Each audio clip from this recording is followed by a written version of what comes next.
on pourrait le faire. On peut descendre dans la rue et décider de tabasser quelqu'un avec qu'un casque. Voilà.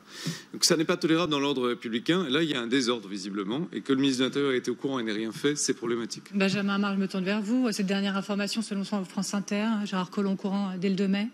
Alors effectivement, donc, ça montre en fait que ça confirme qu'au plus haut sommet de l'État, on a été au courant de cette affaire scandaleuse. Et effectivement, je rejoins ce qui vient d'être dit, on n'a pas les plus hautes autorités de l'État, c'est-à-dire le ministre Collomb, et ensuite l'Élysée, le directeur de cabinet, puis ensuite le directeur de cabinet qui appelle Emmanuel Macron, qui à ce moment-là est en déplacement en Australie.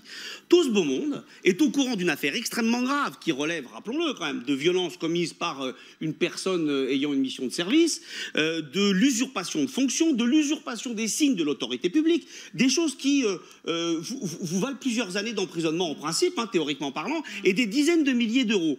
Or, on fait l'omerta, on prend une sanction, on le met au piquet pendant 15 jours, alors que c'est pas ça qui doit être fait légalement. Vous devez prévenir la justice. On va y revenir. Mais juste une chose, ça c'est extrêmement grave, parce que moi je voudrais dire d'emblée que dans d'autres affaires, moi je suis syndicaliste, qui ont concerné des militants syndicaux, je pense par exemple à mes 2 camarades de la propreté de Paris, qui avaient pris un camion Ben, immédiatement ils ont été déférés devant la justice, et ils ont pris effectivement des travaux d'intérêt généraux, et ils risquent aujourd'hui la radiation. Ce 2 poids 2 mesures, il est scandaleux.